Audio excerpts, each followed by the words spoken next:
Hello, everyone. This is Kate Fowler with the South Carolina History Newsletter. And today I'm so honored to be interviewing Virginia Theerman of the Charleston Museum for today's podcast. And correct me if I'm wrong, Virginia, but for our audience, I'm speaking to our audience directly. Did you all know that the Charleston Museum is the oldest museum in the United States? Founded July 12th, 1773, and opened to the public 1824. Is that correct, Virginia? Yes, it is. So we actually Woo! just celebrated our 250th anniversary last year. Incredible. And its collection contains historical artifacts, natural history, decorative arts. We're going to be talking about textiles today, and two historic Charleston houses. So it is a very dynamic museum, the oldest in the United States, right here in South Carolina. I am somewhat embarrassed to say that I have not yet been to the Charleston Museum. I know, black mark on me, but I can't wait to go. I truly, I literally am going to talk to my husband after this interview and be like, when can we pencil this in this fall? So I can't wait.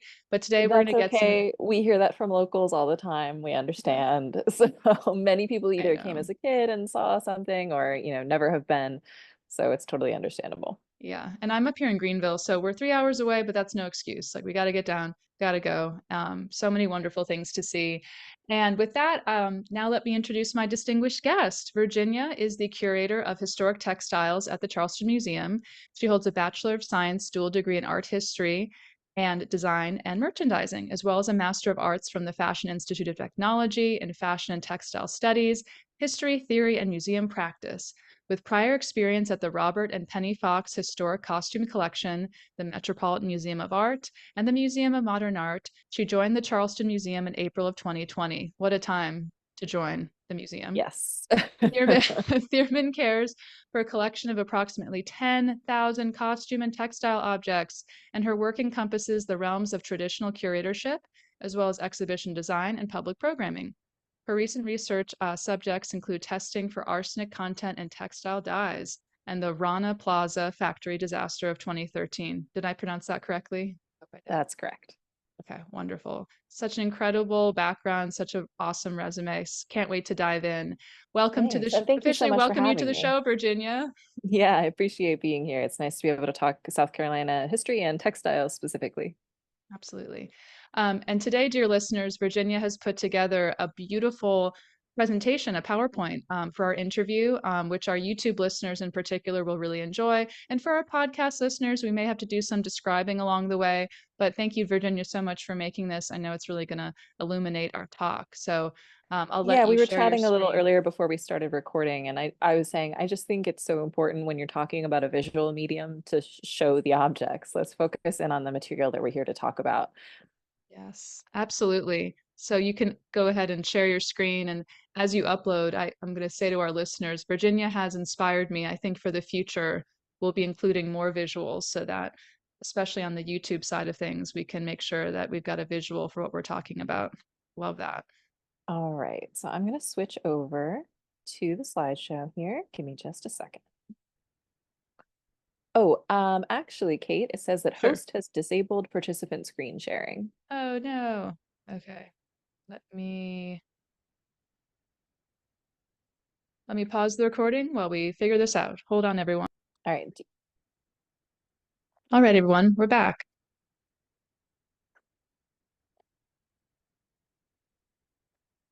let's see.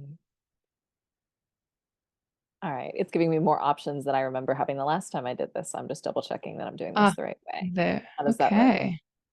That looks good. If you All maybe right. put it, oh yeah, slideshow mode. Yep, Yes, absolutely. beautiful. Amazing. So let's dive in. I love her. I love your title here, Behind the Seams, not behind the scenes. I love it. Yeah. It's a Charleston's very fashion convenient pun. history. We use it for a lot of things. That's fabulous. I love it. I love it. So how about like as we begin our interview, I love just asking my guests to give a brief overview of your role at the Charleston Museum and what you do behind the scenes, Virginia. Sure. So, as Kate so wonderfully introduced, I'm Virginia Theerman. I'm the Curator of Historic Textiles at the Charleston Museum. So I want to give you just a quick overview about the museum itself, and then we'll dive in specifically to the textiles collection. So, as Kate mentioned at the top, we were founded in 1773. The museum was initially an offshoot of the Charleston Library Society and was intended to be almost a version of the British Museum for the colonies. So, the goal was to acquire objects related to the natural sciences and to the colony to kind of further scientifically explore this new world. One of those founders and the initial kind of quote unquote curators of that museum was Charles Coatsworth Pinckney, the son of Eliza Lucas Pinckney, who we'll talk about later this evening. And the museum has gone through many iterations since its beginnings as an institution. We've been housed in many different locations all over Charleston. We've been associated with other institutions like the College of Charleston. And then after the 1899 Confederate Veterans Reunion, we moved into the empty auditorium space that was quickly built for that event and remained there through most of the 20th century, moving into our current building on Meeting and John Streets in 1980. So as I said, we just celebrated our 250th anniversary. And if you'd like to know more about the institution as a whole, we have this great book that we put out in coordination with the anniversary that covers not only the history of the museum, but all 5 of its collections, its historic houses, and our nature preserve, the Dill Sanctuary. So behind the scenes, what do we mean when we say historic textiles? What does that encompass? So first of all, we're talking about fashionable dress, kind of your everyday fashion, what you think of when you think of the word fashion, but also things like working wear. So things that ordinary people wear to work in different capacities, military uniforms, also things like wedding ensembles and children's wear. And then on the textiles sides of things, we're looking at items like quilts and other domestic textiles, as well as art textiles like needlework and flags. So our collection has approximately 10,000 objects in it out of the 2.4 million in the entire museum. Wow, that's amazing. Yeah, so a little bit of what I do, kind of specifically with this collection, it's a wide range as a curator. Since I'm a one-person department, I do a little bit of everything involved in the care and keeping of textile collections, which can include things like taking measurements of garments or doing extensive research into a particular style or a period of history, and can also include a lot of hands-on work like sewing and the various kind of textile arts needed to do the care and keeping of objects. Now, I'm a curator, I'm not a conservator, so I do mostly the research and writing and the exhibits end of things. But the images you see on the screen here are a lot of the tools that I use on an everyday basis. So things like a sewing kit and thread, but also fine tweezers, specialty scissors, entomology pins for specialty pinning, just a wide range of hand tools that I use every day.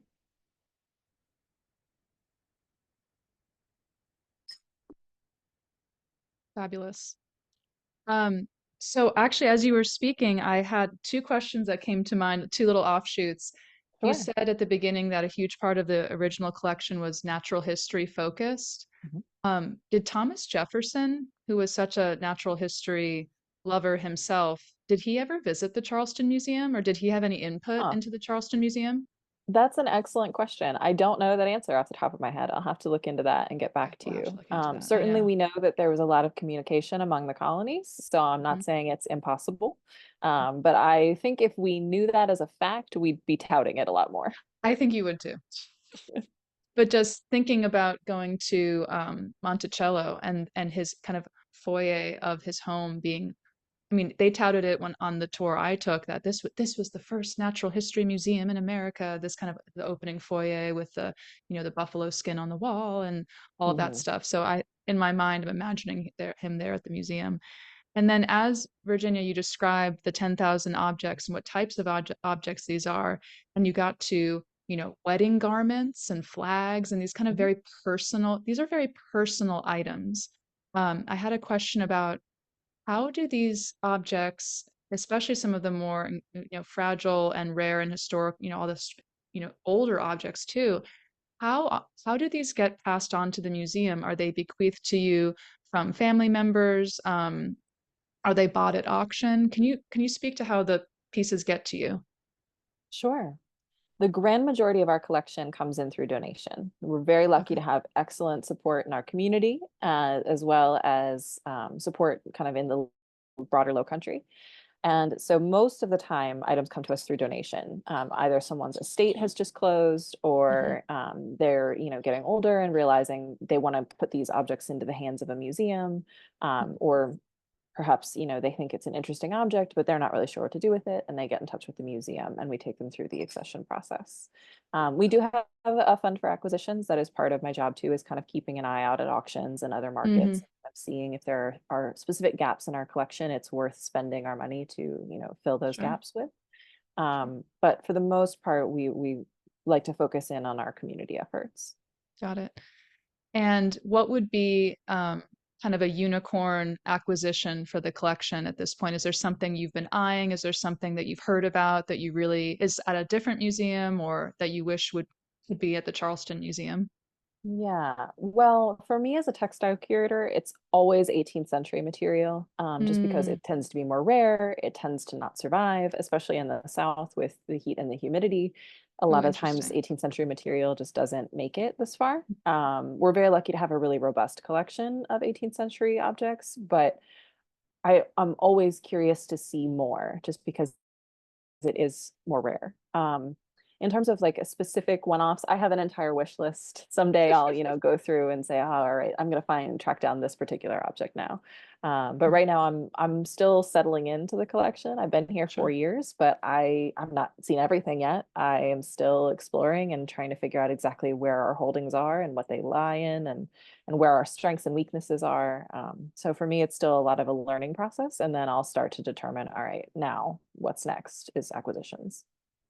Got it. And one more question for this particular section.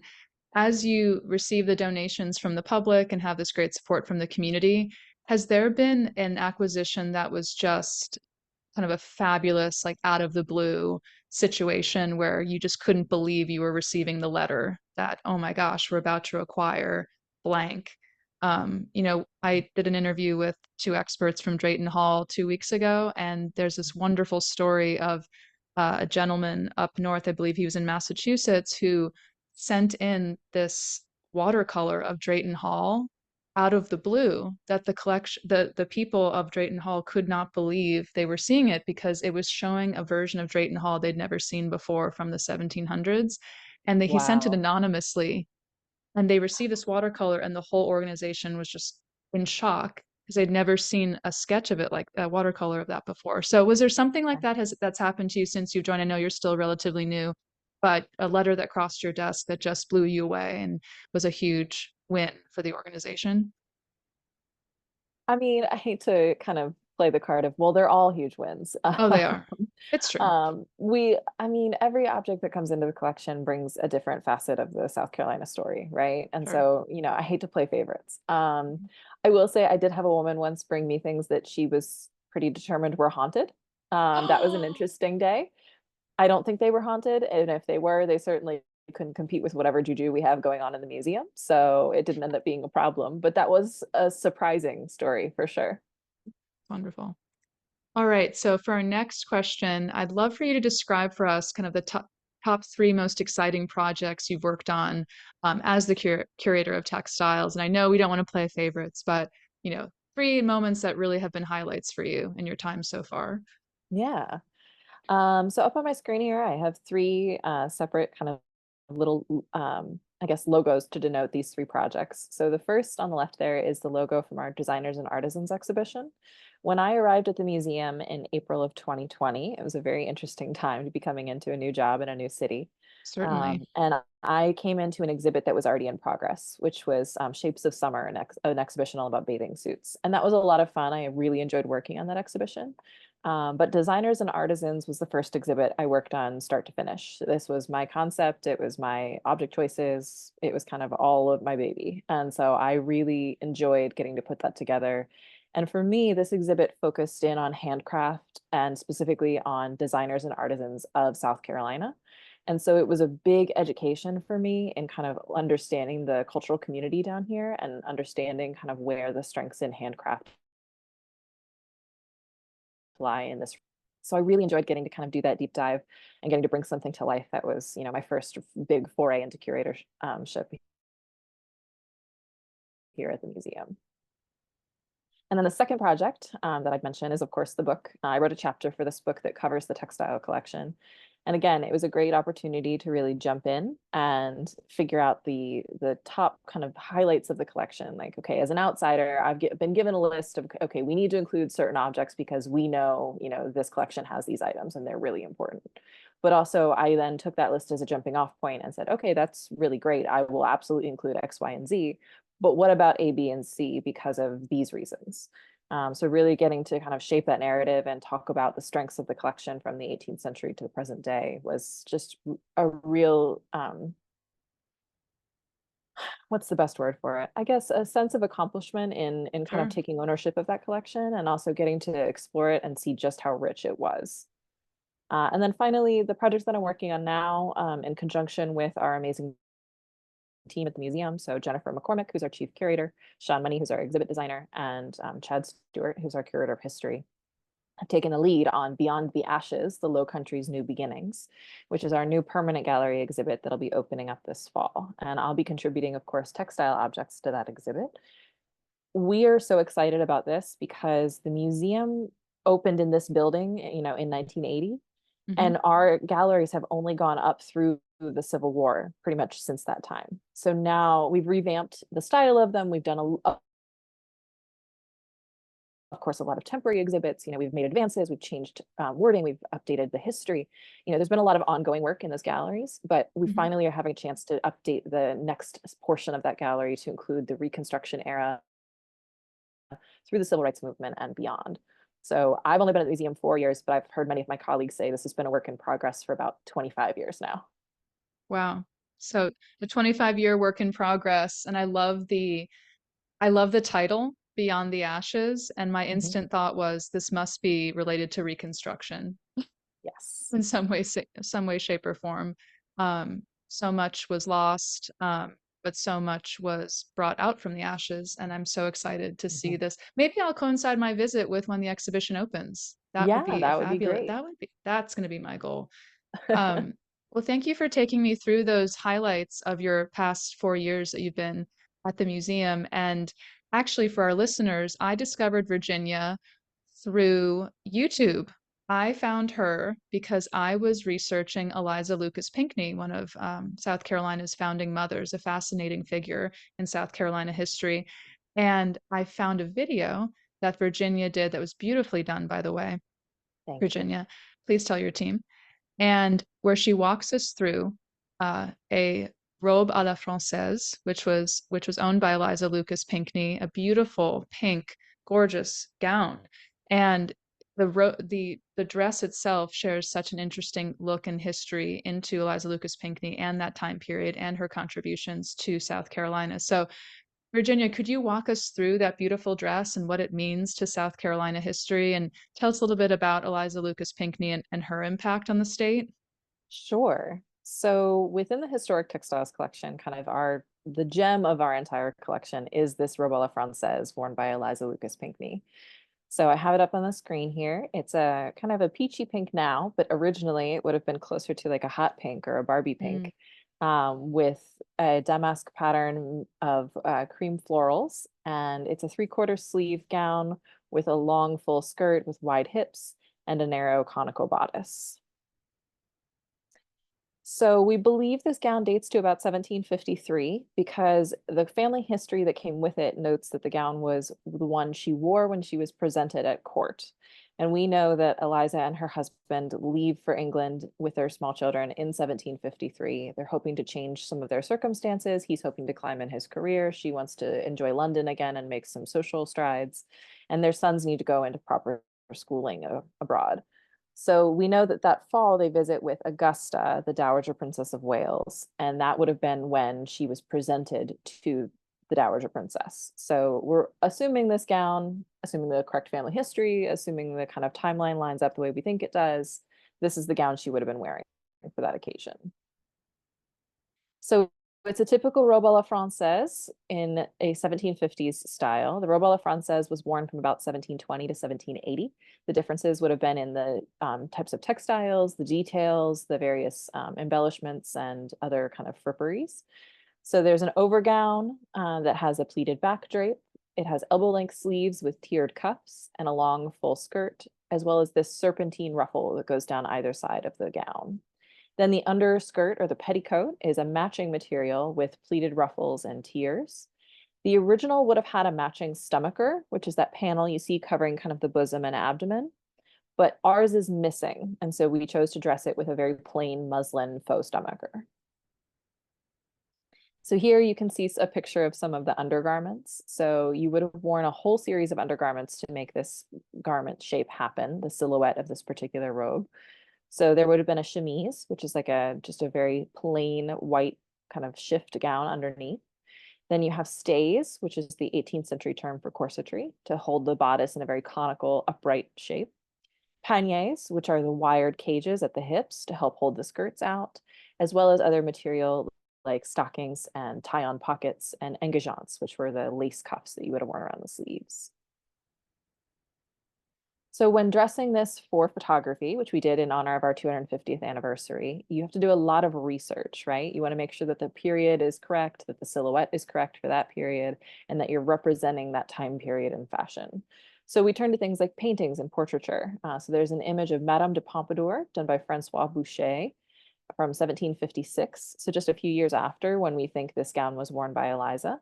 And it's very similar in style. We've got those serpentine ruffles. We've got the ruffles at the bottom of the petticoat. And here her stomacher has a whole line of bows running down the front, which is quite dramatic. Do you think Eliza's might have had bows? I'm not sure. The rest of the gown is pretty simple in construction, but it's hard Mm, to say. She might have, but I'm leaning towards something that maybe had like more of that serpentine ruffling sure. and like very kind of flat ruffling, Mhm. with maybe more elaborate accessories. So things like the lace at her Uh, cuffs and her hat and, her jewelry.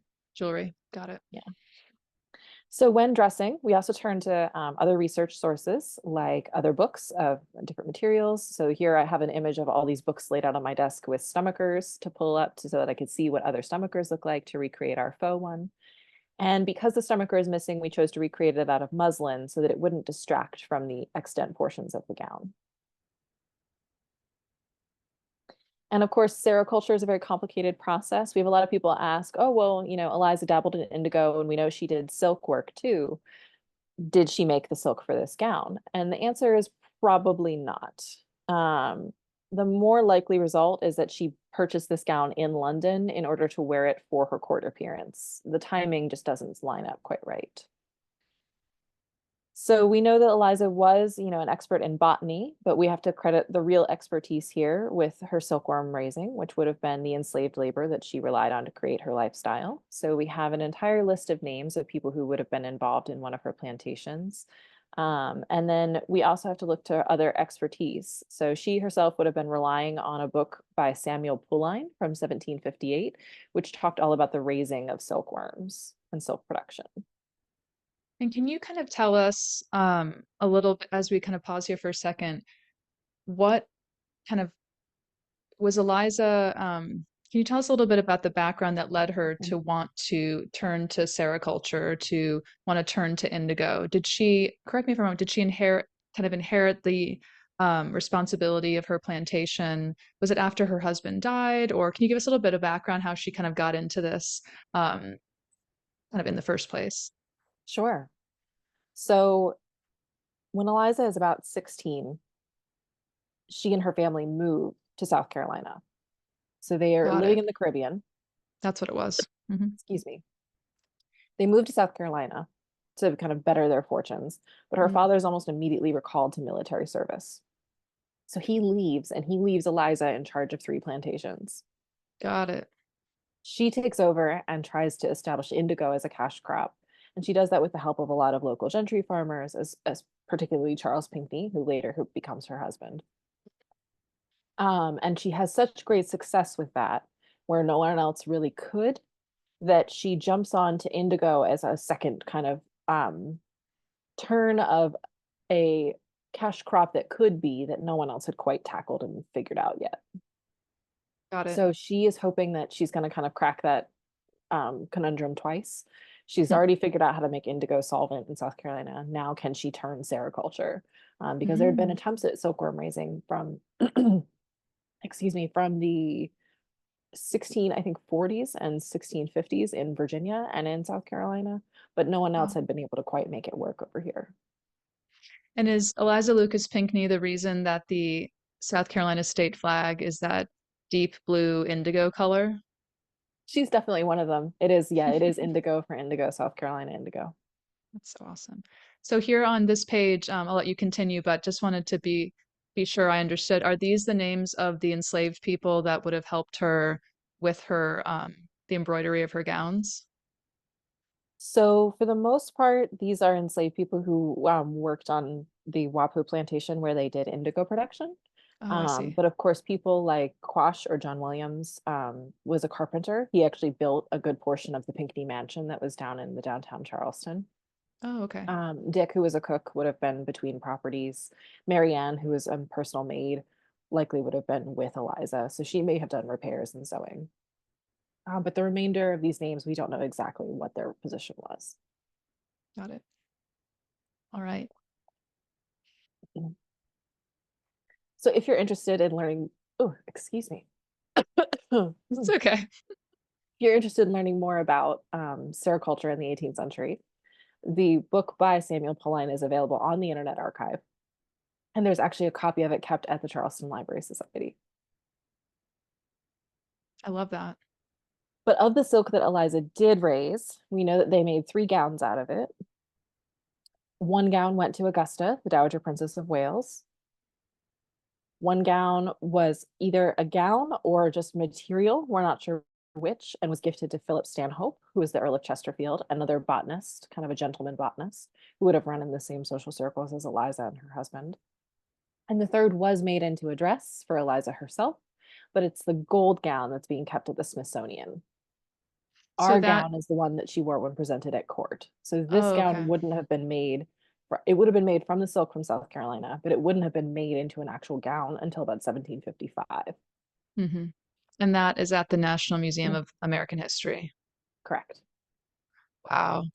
Is that on permanent display or is that something you would have to No, inquire to see? it's pretty delicate. It definitely is. It's safely in storage resting. That makes me so proud to see that dress and to know that every thread was cultivated here in South Carolina. Isn't that It's pretty amazing? incredible.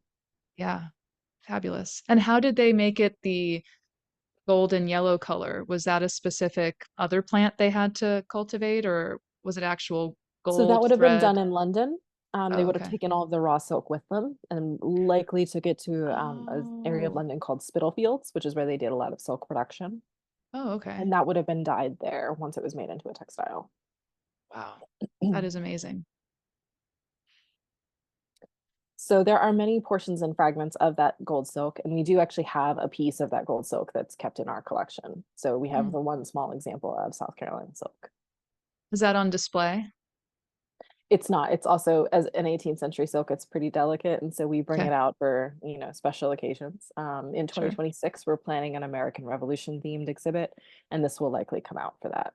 Is that in conjunction with the SC 250 Yes. celebration? Very exciting. So we are very lucky that the gown was conserved, and that's due to the efforts of the Daughters of the American Revolution. We were able to send the gown to Laureen Finkelstein, who was a former conservator at Colonial Williamsburg. She was able to document this entire process and prepare the garment and create, using custom textile materials and extensive labor, was able to make it stable and sturdy enough to last us hopefully another 250 years. But that Wow. comes with a pretty hefty price tag because of the value of her labor and her effort.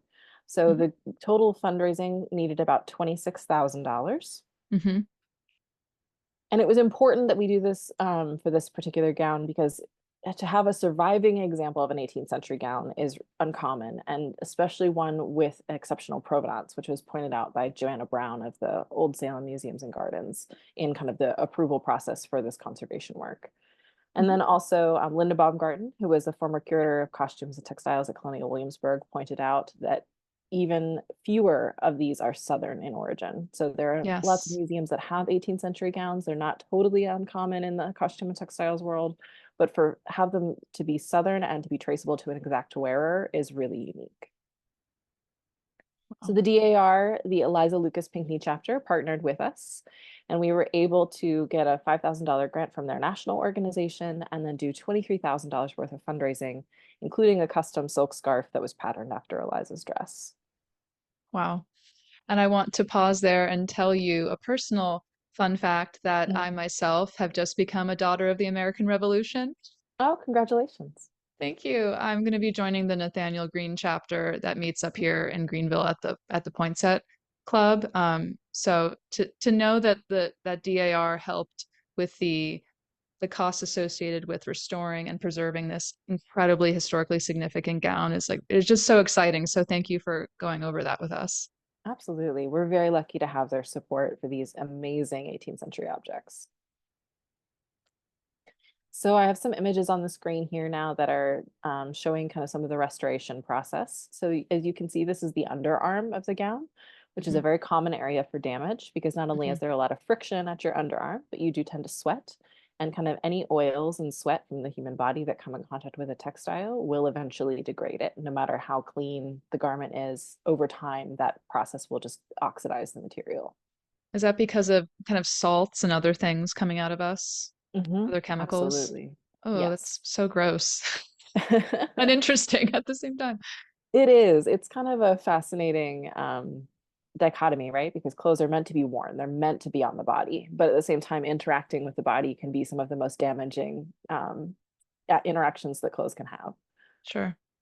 So there's a lot of extensive pinning here in this image on the left, and then on the right, you can see the completely restored underarm with a new overlay to hold everything in place. There was also a lot of weights used to help kind of reposition all of the fibers. So they've been gently humidified, and then from there, they would have been weighted to help spread them out gently. And that gave us the opportunity to stabilize the gown just enough so that it could be dressed, hopefully only once, Mhm. for photography for our exhibition book. So this gown was on the mannequin for a week. I was nervous the entire time, I was and just it going to was ask you, how did you fully feel that whole photographed. week? It was wonderful to see her kind of fully realized. Seeing a garment on a mannequin is just, it's different than seeing it in a box or on a hanger. There's just nothing like seeing this garment in the round. But for the safety of it long term, it'll probably never be dressed again. There's no good reason for it now that we've documented Absolutely. it as And how, completely as we have. so the dress must give us insight into how tall she was. When it is all dressed, how tall do you think Eliza Lucas Pinckney was? I would estimate she was about 5'3" to 5'5". Okay. We also have a pair of her shoes, and they're pretty tiny. So I would say she was fairly petite. And would she have been wearing a wig as well? Like a kind of a Marie Antoinette-esque situation? It wouldn't be out of the realm of possibility, especially for formal occasions. Sure. Depending Being at on kind court. of her hair, to be presented to the queen, she likely was wearing, a wig and powder, like Mhm. a full kind of ensemble situation. Mhm. But in everyday life, it just kind of depended on what your preference was and what the formality of the occasion was. So if she had a nice full thick head of hair, maybe she teased and dressed her own hair Maybe. with additional, add-ons. Mhm. But she might have also worn a full powdered wig. Got it. So here was this incredibly important kind of founding mother, entrepreneur, um, prominent figure in South Mhm. Carolina, creating spearheading almost, two different industries, taking her family to England. This dress was a symbol of their, elevation in society almost. Correct me if I'm wrong, but it sounds like, Mhm. this was really a symbol of we are here, we are in England, we want to kind of elevate our position. Her children were going to be kind of more formally educated there, but also this, so that it wasn't just a dress, it was a symbol. And as you said, it is the jewel of the Charleston collection. And it sounds like it's one of very few dresses still in existence like that. And it sounds like the Mhm. other dresses are housed in some of the other major museums of the world. Um, Gosh, how many dresses like this do you think even exist anymore? It's hard to say. Obviously large collections like the Met or the Victoria and Albert Sure. have some amazing 18th century holdings. Yes. I don't know how many of those percentage wise have an attributed wearer. Hmm. Harder to say. Hmm. We have a number of 18th century dresses in our collection that just don't have an attributed wearer at this point. Right. And are too delicate to be dressed. And so, it is still to be determined if they'll get the conservation they need to be able to be displayed. But this is definitely a rare instance. And what I love about it too is that she did choose this dress for, a presentation at court when she would have wanted to look her best, So to think about the idea that she kind of took some joy in putting on this very hot Barbie pink dress to kind of boost her confidence and make her feel good going into this very important meeting is Mhm. something that I think we can all relate to. Yeah, that makes me smile. I love that. All right, so now it's time for a reader question. This is from Alan in Raleigh, North Carolina. We have people reading in from North Carolina, from from the north, from the south, from the west coast. It's really exciting on the Substack. They give me the stats where people are reading in from. I love it. That's Okay, wonderful. yeah, Alan from Raleigh says, I'm curious as to how people typically dressed in antebellum days. Was a dress like the one you highlight used only for certain events like balls, etc.? And how formal was life day to day for this moneyed but rural class? How many outfits, dresses, etc. might one possess on a plantation, and where were they purchased? Charleston? It's an Good excellent question, Alan. question. Yeah, Yeah, it's a complex answer, unsurprisingly. It sure. really depends on the person. Like think about your wardrobe today, right? Like everyone has a different kind of set of expectations for how they want to dress, how they want to present themselves. Does that require an entire closet full of clothes? Are you more the type of person who likes to wear a uniform and you wear the same, black t-shirt and pair of jeans every day? People were just as kind of persnickety about their own appearance back then. There were definitely more pressures externally to dress and present yourself a certain way. And there were a Sure. lot more expectations about how you would dress based on occasion and time of day that were more strictly adhered to. So when we're Interesting. talking about a class like of people like Eliza Lucas Pinckney, who are kind of falling into that, gentleman planter, plantation owner, you're absolutely talking about a higher quality wardrobe, but quantity may have not changed very much. So I want to address this particular article that I love, which was done by Colonial Williamsburg, Hmm. where the tailoring shop addresses how much clothing did an 18th century woman really own. And I can either send this link or drop it in the chat, however Oh, we want yes, to share it. please. Yeah, I'd love to But include it's a it. great deep dive on like, okay, what does this actually look like? What does the wardrobe of a woman look like? So they have a number of inventories from 18th century women that they consult. And they talk about, okay, if they're recording this many pieces of clothing, that is just what made the inventory, so like only the best things that would have been worth money would have made an inventory in like a will or a probate. Mm-hmm. So there was an average of somewhere between like 15 and 20 Oh, dresses. okay. Oh, wow. Yeah, That's more not than I unheard thought. of. Right. And they would have all either been hanging on pegs in your bedroom or would have been stored away in a chest of drawers.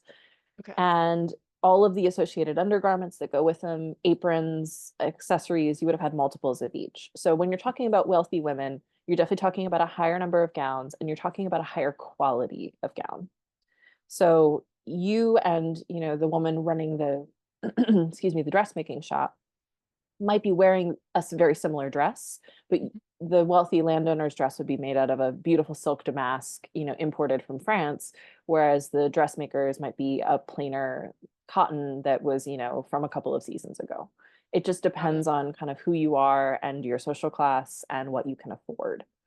So it's less about quantity and more about quality. And also the secondhand market for textiles existed in colonial days. There was absolutely a system of recycling those gowns down to servants and helpers, Oh, and wow. also recycling them into the secondhand market. You would have also remade your own gowns too, or had someone remake them for you. So if something had fallen out of style or you just didn't really like the way it looked anymore, you would, take it apart and remake it. So there's a lot of kind of factors that follow into that.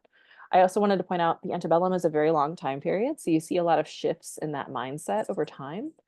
So we have obviously the colonial days, the kind of early federal days of America, and then we move into what we think of as Jane Austen's Regency in like the 1810s and 1820s, if that brings something to mind. Another contemporary pop culture reference would be Bridgerton. We Yes, have dresses in the Bridgerton. collection from that time period as well. This is actually a cotton dress, and this would have been the height of fashion for that period because white cottons were coming in from India and were really Hmm, high quality. So the whiter and finer your cotton muslin dress, the more you were showing off your wealth. interesting. And So was this particular the one is a whiteness white of the embroidered dress? eyelet cotton. Oh, sorry, keep going. Oh no, that's okay. It's a white embroidered eyelet cotton, and yes, the whiteness would have been something that you basically were showing off either that you had the servants or the money to have well cleaned. You were not responsible Exactly. for maintaining your own garments. You could pay someone to take care of that for you. Or in the case of the antebellum South, you're relying on enslaved labor. Exactly. Then also we have the gentleman. So wealth is shown off in many different ways in the antebellum period. This particular jacket is an 1820s coat that was worn by Benjamin Porter Fraser of Rosebank Plantation in Georgetown County. So this is a really interesting piece. It shows off that silhouette of the 1820s, which is kind of a fuller chest and an open area designed to show off a cravat and a waistcoat. And then you have a very narrow waist that then flares into tails. And this particular set of tails have been decorated with silk embroidery that show rice plants as well as the South Carolina state seal. Oh my gosh, I see it. That Yeah. is phenomenal. And for people who are not on the YouTube, I will have to repost this in the newsletter so everyone will see. That is phenomenal. So the South Carolina seal is at the lower left and the lower right. Yes. Oh my gosh, So my yeah, heart so this just is a like skipped a case. beat. That's Yeah, so it's pretty beautiful. fabulous. Yeah. So this And is a that's case at of the that very Charleston kind of Museum somber collection. dressing.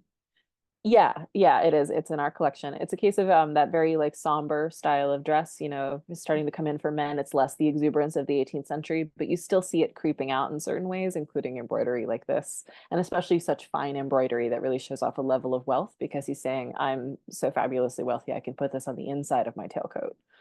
Wow. And so he was the owner of Rosebank Plantation Or at least among the family. I'm not sure if he among the was the family. primary owner. Yeah. Wow. That is extraordinary. Yeah. Wow.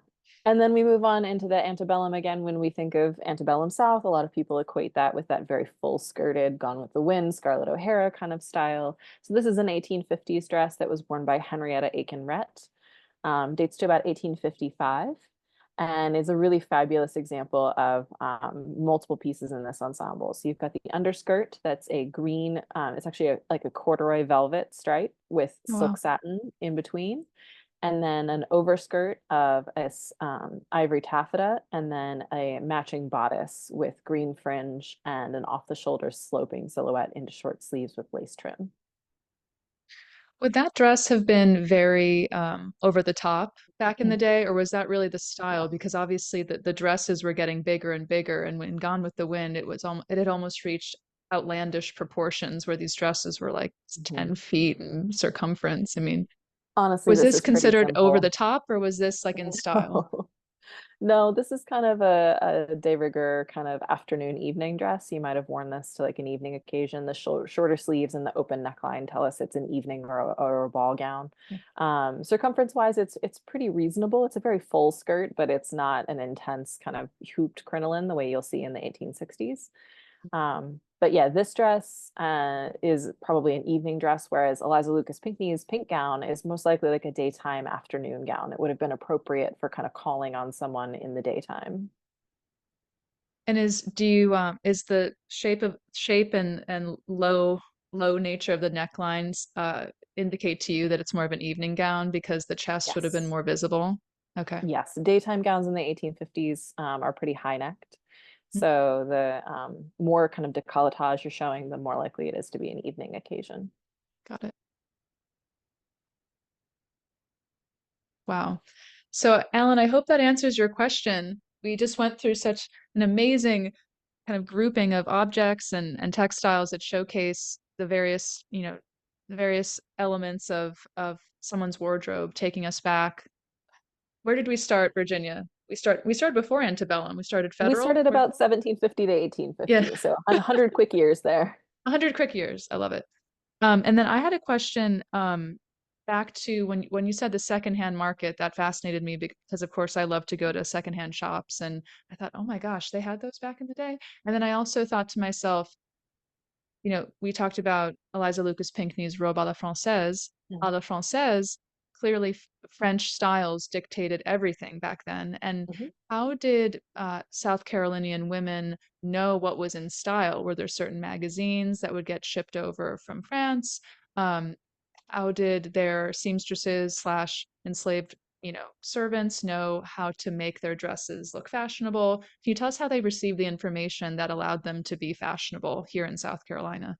Sure. So your secondhand market works in kind of two different ways, right? So first of all, there's the system of hand-me-downs. So you would have passed along gowns that no longer suited you or that you didn't like or that didn't fit properly and couldn't be altered to servants in your household.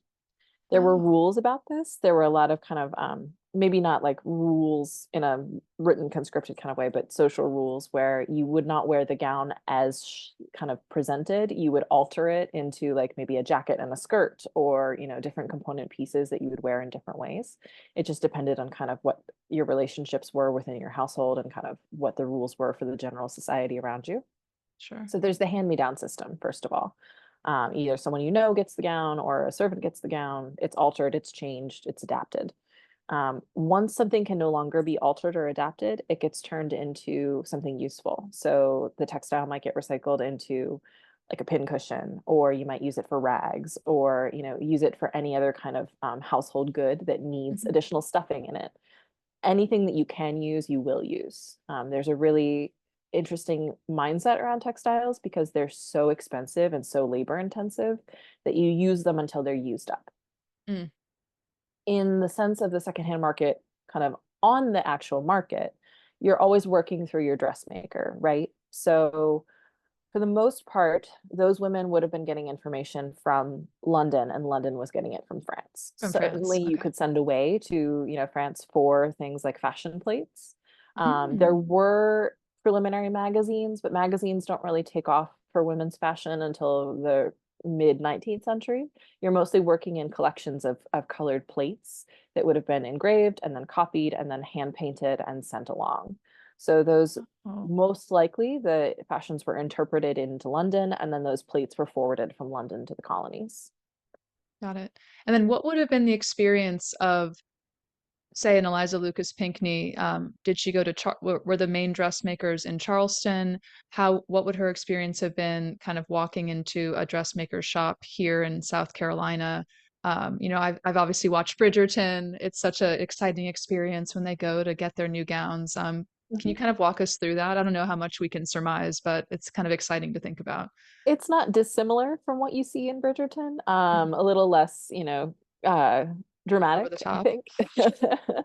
A few less spangles, but not entirely without. I mean, they certainly had, things like sequins. They were just punched metal instead of, plastic. Um, for Eliza Lucas Pinckney, well, okay, so let's touch back on her shoes. We have a pair of her Sure. shoes that were made by a company. They actually still have the paper label on the inside, made by a company called Thomas Hose, which was a shoemaker out of London. And we know that he actually exported a fair amount to the colonies because there are other museums that have shoes that are made by him. Oh, wow. So in the 1770s, at some point, Eliza wrote to Thomas Hose and would have said, I need a pair of shoes. They should be, this color. I'd like them in this style. Can you send them along? And because she had Mhm. lived in London, it's very likely she had visited his shop at some point, Mm, had her foot traced, had it measured, had a custom shoe lath made. And so he would have just kind of kept that quote unquote on file and sure. then pulled it out, made her a set of shoes and shipped them to the colonies. Got it. So her interactions with dressmakers might have looked, kind of like what you see in Bridgerton, where she goes into a shop and discusses with a seamstress and says, I want, X, Y, and Z. It also might have looked like having the seamstress come to her home and do fittings Mm, and measurements. It just kind of mhm, depends on who you were and what your relationship was with your dressmaker, and how much you could kind of command. mhm, So, are you spending a ton of money on an all new wardrobe? Well, then your seamstress might be happy to come to your home and do a custom fitting there for you. Are mhm. you a once a year customer who buys one new gown a season? You're more likely to go into the shop and spend some time with that dressmaker there. It really just depends. And speaking of kind of the frequency of the visits to the dressmaker, was it, if you were a wealthier person, was it expected of the wives and the daughters to have at least one new dress per season? And were people kind of watching to see if you rewore certain clothing? And was that kind of part of the etiquette that you had to make sure you were appearing a certain way in public Not really. The expectations were different because, again, textiles are so labor intensive to make. and The expensive? expectation would be that you would rework your gown into something new, Ah, okay. or that you would accessorize it differently, or, do different pairings of jewelry with your stomacher, or adapt it in some way. But Got it. it also is a little bit different, obviously, in a city like London versus a colonial city like Charleston. There's two things happening simultaneously, right? One is some people come to the colonies expecting to get away from the strictures of London life. Ah, yes. And yet, a lot of people in the colonies are trying very hard to maintain those standards of their London life. So you kind Yes. of have these two forces in confluence with one another. Mm, And that would have shaped a lot of your decision making. that's really interesting. That clothing can be such a social statement with lots of kind of pieces to that. It's really interesting. One of the All first right. things you go over in grad school is we talk about why do people wear clothes? And a lot of people say, oh, well, for protection, for warmth, for this, for that. And everyone is, thinking along the same lines. And then the professor kind of trips you up and goes, no, it's almost entirely about identity because even cultures that don't have any textiles have some form of identity and social hierarchy. And so they dress and accessorize according to that structure. So we wear textiles and wear clothing, yes, for protection and for, the comfort of our bodies, but it's almost entirely about identity and social signifiers first, and that second. I love it. You just blew my mind because as you're talking, I'm thinking, there's a reason I put on this shirt. There's a reason I put on this necklace. There's a reason I'm wearing these little pearl earrings because it definitely says something about I want to, present a certain way. And Mhm. that is, I just love that. That's awesome. And I hope our readers and listeners are kind of thinking about that too. Like how does your clothing speak to you as a person and your identity? That's something for us all to think about.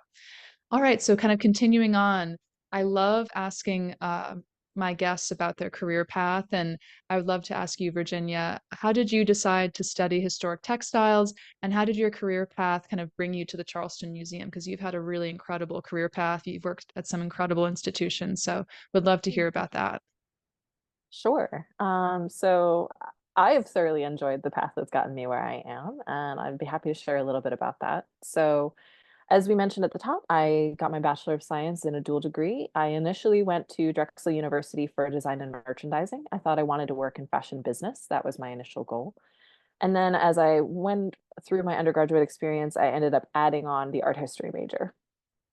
So I then pursued a Master of Arts in Fashion Studies, History, Theory, and Museum Practice at Fashion Institute of Technology. And that was all due to the mentorship that I received at the Fox Historic Costume Collection, which is the collection of Drexel University. So at Drexel, I studied under Claire Sorrow, who's their director and chief curator. And I was really lucky to spend all 4 years of my undergraduate experience working as a work study student under her. I knew that I liked fashion. I knew that I loved history and I was interested in it. And I needed a work study job. And I found this one. And I couldn't have been more lucky to kind of have that opportunity come my way. So I worked with Claire for all 4 years. And I said, okay, I think I'm really serious about doing this. And she said, Mm. great. You need chemistry, you need a foreign language, and then you're going to get into grad school. And I said, okay. um, Chemistry. Why chemistry? To chemistry. understand about the dyes and all that? Dye technology, but also like I can tell you why your clothes wrinkle down to the polymer level. Like it is an entire scientific basis of What? understanding for You're looking at costume and blowing my textiles. mind. Yeah. Oh my gosh. Yeah, so you need to have a basic understanding of chemistry for, yes, dyes and printing and all of the kind of technology that comes along with textiles, but also for their long-term preservation and care. That I makes know sense. that if I'm dealing with an object that has, dye bleed, I shouldn't steam it because then the dyes might start to run. Or I know that if I have a leather object, I shouldn't house it next to a metal object because they'll interact and start to corrode one another. All of that kind of Wow. scientific background comes into play when you're talking about collections care. Never would have known that. That is awesome. Yeah, it's a multifaceted field. I love it. I'm always Now, is that learning a something picture new. of you on the left? Yes, that's me as a baby undergrad, and that's Claire on the right frame there. We are dressing a mannequin. So we are working with a sculpted mannequin that has then been layered with padding and is now getting a cover of pantyhose to act as a barrier layer between the padding and the garment that will eventually go on this mannequin. Wow, that's amazing. Yeah. So that piece went into the Immortal Beauty exhibition, which was the first exhibition kind of showcasing the entirety of the costume collection at Drexel. And that opened in 2015. And then from Drexel, I went on to the Met, which was kind of a surprise to me, to be honest. Is that you middle to the right a little bit with the blue scarf on? Yes. So Okay. that's me and all of my colleagues in collections and in conservation. So I was really fortunate in that I was hired as a collections management assistant there during a big collections move. They had hired on a bunch of additional contract work to help with a move from temporary storage into their newly renovated storeroom. Mhm. And so I worked on the accessories team, packing accessories for their new storage locations. Were you at all a part of the Met Gala festivities? In a very, very tiny way. So I had gotten the job in, let's see, I started in March of 2016. And so for the May opening, I helped shepherd a couple of things through galleries to be installed, or, I I literally was crouched down with a rubber eraser, like taking scuff marks off the gallery platforms, Oh my that kind of very, very tiny, very, very Sure. assisting grunt work. I was not in any way a part of that planning or process for that exhibition, but I was a very tiny cog and I really enjoyed the experience of getting to see it launch.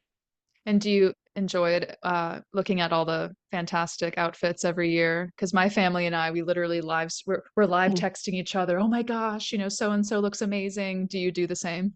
Oh yeah, absolutely. It's a Yeah. really good time. And I want to point out too that a lot of people don't realize that that big party is not just a showy party. Like the point of that is to raise money for the Costume Institute. So the institute is entirely separately funded. It's Mm. not funded by the museum. It's entirely funded by the proceeds of the gala. So what they Wow. raise that night is what is their operating budget for the following year. And is it the designers who are hosting tables that the celebrities sit at and the designers have to pay for their table that raises the money? Yes, absolutely. Ah, interesting. Didn't know Mhm. that. Very cool. So I had gotten into grad school by the time I started at the Met, and so I did both simultaneously. I had, applied for the Met thinking this is a great way to put my hat in the ring. I'll, get to, put my resume out into the field, never expecting that they would actually hire me. Mhm. So I had already gotten into grad school. I took the job at the Met, and I said, okay, I will figure out how to do both. So I worked at the Sure. Met full time for about a year and a half, and went part time in my graduate studies, and then switched off when my contract at the Met ended. Okay. So I did the program called Fashion and Textile Studies, History, Theory, and Museum Practice at FIT. It's a great program that combines a lot of really hands-on work with the theory and exhibition research and writing skills that you need to be a curator. It's designed specifically for jobs like the one I have now, where I Mhm. am the sole department. So I have to do a Yes. little bit of everything. So this is June Beauvais here in this image. She is an instructor at FIT, and she has been teaching mannequin dressing for decades there. She is the top person in the field to learn from in terms of how to dress a mannequin so that it properly fills out the silhouette of the time period you're trying to represent. Wow. Isn't that amazing that she is one of the top people in the entire world that Yeah, teaches the next generation how to do that? I love that. absolutely. And has taught multiple generations of people who are now thriving in the field of mannequin dressing. Now, have you stayed in touch with her, and does she know about your position at the Museum? Has she visited you and seen some of your work? Yes, we're Facebook friends, and I also saw her at a Yay. conference recently. Oh, yay. How Yeah, satisfying. I love that. yeah. No, June is lovely, and she's so generous with her students. Mm. So while I was at FIT, part of the graduate experience, of course, is putting on an exhibition. So my cohort and I did Pockets to Purses, Mm. where we talked about the evolution of the pocket as a separate entity into the modern purse as we know it. And that exhibit is actually still online. You can still see objects and information about that exhibition from several years ago. Wow. Mm. That's fabulous. And then after I left FIT, I was working freelance for a period of time. So I worked with Tay Smith, who is a master dresser. She is a freelance worker who goes between museums dressing mannequins for display. So she does some amazing work at major institutions all over the country and actually has gone abroad too to other institutions. She's an expert like no other. So I was really lucky to learn from her. And so this is a photo of me working on extending a mannequin. We needed the high rise of the pant to come up a little higher than the standard mannequin allowed. So I had to build out a butt and a waist for this new mannequin. A button waist. Yeah. And I Is worked on that there exhibition, Items is Fashion Modern. So that was a wonderful team of people looking at all kinds of different textile objects. and is there an exhibition that um, really captured your imagination kind of before you even knew you wanted to go into this field that was related to fashion? And you said, or rather, let me rephrase the question. Has there been an exhibition that, for example, Tay Smith has done, or you've seen at another institution where you went, oh my gosh, they were so innovative with how they dressed these mannequins and hung this? Because I can definitely think of one. I was so fortunate to go to the Alexander McQueen Mm. exhibit at the Hmm. Met 15, 16, however long ago that was. And I had never seen fashion lifted up to the level of art that that was. And the way they displayed those mannequins was out of this world. I still think about that show. I mean, a lot. And so Yeah. was there an exhibition that really touched you as a future curator in this field? So I snagged this book off my shelf. This is Ah, Fashioning Fashion, European Dress in Detail. ooh, I was okay. really lucky to see this exhibition. It originated at LACMA Okay. and by their incredible team there. I saw this exhibit when I was in my teens and I looked around and for the first time I realized, oh, this is someone's job to do this. That is Yes. so cool. And it So would take me a cool. few more years to really put together the idea that this was something that I wanted to do, not just like objectively something really cool. Hmm. But when I look back at kind of where kind of the seeds were planted for me being interested in this line of work, that exhibit is absolutely one of them. I love that. I'm going to look up that book so I can see what you saw. Yeah, the photographs in that are amazing. Stunning, I'm sure.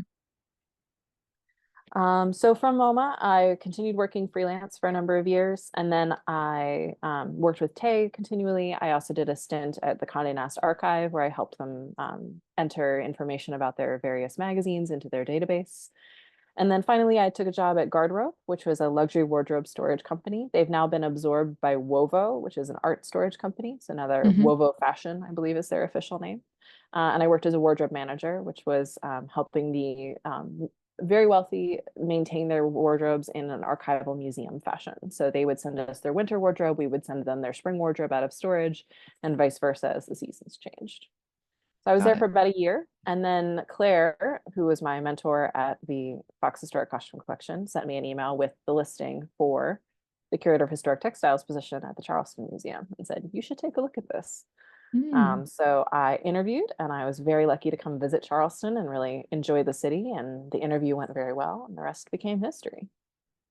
Wow. And where are you originally from? I grew up in Virginia, about an hour outside of DC. And your name is Virginia. It is, although I'm named for a grandmother, not for the state. Okay. Still pretty cool.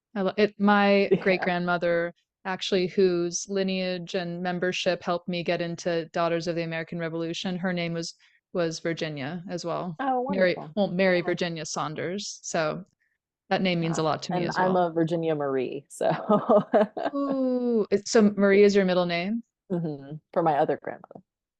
Oh, for your other grandmother. That's lovely. I love that. Yeah. Well, thank you for taking us through your resume. And that is so inspiring that you had this inspiration going to the Fashioning Fashion exhibit at LACMA, or wait, was it at LACMA that you saw it, or you saw it I somewhere saw it at a else? traveling institution at Got another it. institution, but that's where the exhibit came from. Yeah. Yes, but this kind of light bulb moment where you thought, wow, this could really be a job. And in fact, a job I might really love someday. And then you really took the time to, you found the work study job at Drexel. And it really sounds like you have benefited along the way from these wonderful mentors that Mhm. helped you understand you had to take the chemistry, you had to get this certain degree, but also you were really supported by people who wanted to see you succeed along the way. And I think that's really Yes. inspiring for our listeners and our readers to hear that if you are passionate about something, find a mentor. Really, really ingratiate yourself to somebody who could teach you the way and who can hold your hand and support you in this process. And look, Virginia's mentor from Drexel helped her find, that job opportunity that led her to where she is today. So I think that's such an Yes, inspiring I'm story. very grateful for all of the women in my life who really worked hard to support what I wanted and said, okay, if you're going to do this, then this is what you need to do. I was very, very lucky to have that support, and I'm very eager to pay that forward. Oh, absolutely. It's so clear to me that there were so many people helping you along the way, but also one of the reasons they wanted to help you so clearly to me is that you are very grateful for the support you've received. And it's so important as as we're all getting mentored in our lives to pay that forward. And I absolutely can see you doing that, not just on this interview, but I've seen on Charleston Museum social media and the events you're doing. So it's very inspiring, Virginia. So kudos to you. Um, and actually, kind of thinking about your career trajectory and how specialized it is, something that people might not think about. Oh, there's a curator of historic textiles at the Charleston Museum. What do you think surprises people the most about the work you do at the museum, and even surprises them the most about your kind of career in general? Well, whenever I talk about the museum and they say, "Oh, well, how long have you been at the museum?" And I say, "Oh, I joined here in April of 2020," and everyone just kind of pulls a face and goes, "Oof." And I go, Oof. "Yeah, it was an interesting time." It was just me and my cat and an air mattress in an empty apartment for a couple weeks, those first kind of crazy weeks. Wow. You can see my first kind of a staff portrait here that I took for I needed something to promote an event, and so I set up a self timer like with me in a Yep. mask and some mannequins because that was all we had time for, and we weren't doing, staff portraits yet. Um, Yes. so those early days were really interesting. Putting together exhibits, I think, is so much more tactile than people realize. You're Mhm. very invested in each object that you're working on. You're really kind of hands-on with them in a way. It's not just kind of a put it on a mannequin and leave it. It's much more of a process to dress something on a mannequin, to get it prepared. Even something like a feather fan, which you can see in this image on the right, I'm using a Mhm. paintbrush to realign all the feathers on that fan to make Wow. sure that it's looking its best for that presentation. Mhm. So it's been an interesting kind of 4 years getting to know the collection. And I started at a strange time, but I tried to make the best of it and just kind of take that silver lining to get to know the collection really well. Absolutely. I think also what surprises people most about my job too is the disparity in all of the work that I do. Some days it's things like checking bug traps and maintaining mannequin storage, and other days it's, getting dressed up to give a lecture. Like it can be Sure. very disparate in the tasks that are required. And I really enjoy wearing all those different hats, but it's certainly not for everybody. Mhm. And Wow. then I mentioned earlier, or well, you mentioned in the bio that you read, testing for arsenic. So that's Mm. something that I'm doing for our upcoming exhibit, which is called Lovely and Lethal, Killer Fashions from the Collection. And so you can see all of those green items on the cart behind me there Yes, are I going see to get that. swabbed and then chemically tested using a water source test for arsenic content. That reminds me of the wonderful Cary Grant film Arsenic and Old Lace. Hmm. Have you seen that movie? I have many times. It's one Oh of my my gosh. favorites. I love the title of your exhibition. That's a great title. Thank you. Yeah, we're trying to keep this a little bit more kind of fun and macabre in tone so that it doesn't get too overwhelming or too dark. So Sure. actually, the section with arsenic in it will be titled "Arsenic and Old Lace." Each section of the exhibit is getting its own little movie poster with objects from the collection, Oh, and good. is each section is going to be titled after a famous horror movie. That is so fun. And actually, pausing there for a second, I really am starting to get a sense of your style as a curator. Do you feel like you are starting to develop your own look? Are there certain things you've done in your curating that have become distinctively Virginia Theerman? It's an interesting question. I still feel like I'm so new to this, simply because many of the curators that I've known and worked with have been doing this for decades. This is Sure. a career that's as an investment in time and in kind of yourself as a curator and developing that sense of self. I do think I've evolved a lot in the past 4 years, and I think there are certain things I take pride in. Like I like that my mannequins are very well dressed. I take a Mhm. lot of time and effort to make sure that they're that each garment is kind of showing the best it can. Um, so I would say that's a big thing for me. And then trying to break things down in an accessible way. Because we are a history museum and not a fashion museum or an art museum, Yes. the context is very different. And also, a good portion of our audience is tourists. So it's a Yes. range from the very, very young to the elderly and everyone in between, and of all kinds of different backgrounds, whether that's race or sexual orientation or, understanding of the world, like whatever has shaped you is going to be very different person to person who comes through the museum. Yeah. So I have to strike a balance between, I want to keep this educational. I want you to feel like you learned something, but I don't want it to get overwhelming or too technical or too minute and granular, because then, I lose you as an interested audience. So Mhm. trying to find that balance between the fun and the educational is something that I really strive for. And I love that you just said the F word, in this case, fun, because I feel like in the exhibitions you're creating, you are bringing that kind of that it factor, that fun factor. You're elevating something that somebody might not think is that exciting. But in Mhm. that last slide, if you can go back one slide, I think it was two, one more, where let me describe Virginia is in a kind of huge glass display case with a beautiful deep purple dress on a beautiful mannequin. And is that a quilt behind it? It is, yeah. There's two quilts, one behind me and one behind the mannequin. I'm obsessed with quilts. That's a whole other podcast episode I want to do. But this idea that you are creating it's not just the textile, it's the objects that create the context around the textile that bring it to life. And the fan that you're working on is that the fan that's going to be placed where your hand is in the picture to the left? Yep. And it also has purple feathers in it, which that whole case, front case Oh. designed was all around themes of blue and purple to match the dress that was central. Amazing. So you're bringing that context, like you said, but you're also bringing color and fun and excitement. And Mhm. I also look at the glass on the right side of this photo and describing it to the listeners. There's a cool kind of graphic design of the exhibition wording and description. It says "Made in the Low Country," and there's wording and context there. Are those must be your words, correct, on the glass? Yes. And then how do you work with the museum designers and marketing team to make sure that your exhibition objects are then displayed alongside kind of that, the titles and the descriptions? How do those meetings go? And or does it take years to kind of build up an exhibition like that? It does. In an ideal world, it takes years. Sometimes we're working on a shorter timeline than that, especially Sure. when I was first starting and we were in kind of the COVID era where everything was a little uncertain and I had just come on board. I had about 6 months to plan this exhibition.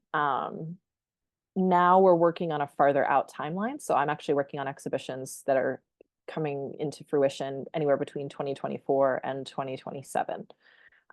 So it just really depends. But I work with our exhibits committee, which is our chief curator, Jennifer McCormick, as well as Mhm. our exhibits designer and graphic designer, Sean Money. And the three of us are kind of the primary core of that team. And then we bring in other colleagues as needed. So for instance, Lovely and Lethal is going to include a lot of natural history materials.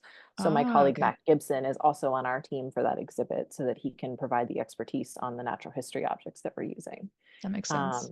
And then from there, we have a PR firm that's associated with the museum, but we take it Mhm. to our events coordinator, Brianna, who helps coordinate programming and other events to, again, bring in that fun factor.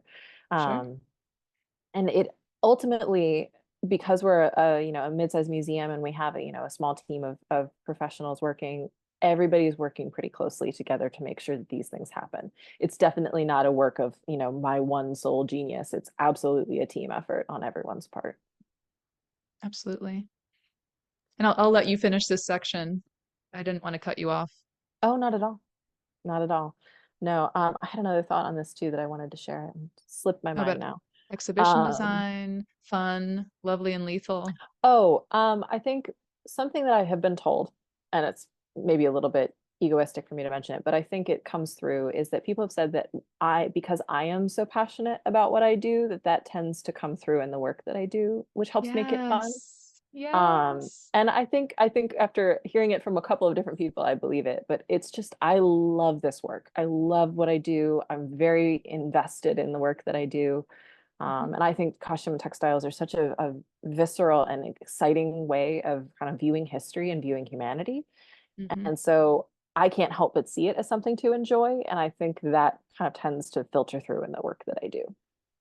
Yes, and in the Robe à la Française video, I sensed both a an excitement and an I would say the word like an earnestness in you, where you are so excited and passionate about what you're doing, but you also know the heft and the weight of the historical significance of the object. So there's this Mhm. real respect for what you're doing as well. So that's what I picked up on as well. I'm glad Definitely that came agree. through. Love it. But let's see, let's cycle through here a couple slides. Yes, so I think there was another question. Oh Uh, yeah, have you had any breakthrough or eureka moments in your role? yeah, so this talks a little bit about what you were mentioning with the idea that the historical weight that comes with the work that I do. So the Charleston Museum being a collection that spanned 250 years of Charleston and South Carolina history, that's a lot of good and a lot of bad and everything in Yes. between. And Yes. so that's represented in the textiles collection as well. Where it's really fun and interesting to look at what the very wealthy were wearing, but we are extremely fortunate to have two aprons that were worn by enslaved people. Those are not common to find in museum collections. There's a lot Wow. of factors for that between the textile industry saying, you should use something up until it becomes rags and then it disappears. Mm, There's also the idea that museums have not always been trustworthy institutions to tell the mhm, stories of sure. families and descendants of enslaved people. Mhm, And that we're still working very diligently to earn that trust back from the African American community. And then also a lot of times these garments simply just did not survive or were not cared for or were, somehow, destroyed in the process. yep. And if they did survive, sometimes they were discarded out of shame, which is understandable, but unfortunate for the historical record. So my breakthrough with this was an incredibly sad day for me at work. And Mm, I want to emphasize that it was not my place to be sad about this from a personal level as a white woman and as a curator in the 21st century, mhm, but to understand the weight of the garment that I am caring for and the emotional weight that comes with putting something like this on display for an mhm. audience that includes people who are descendants of enslaved people. Yes. Because the eureka moment that I had was less of a eureka and more of a, oh my goodness, I can't believe what I'm seeing.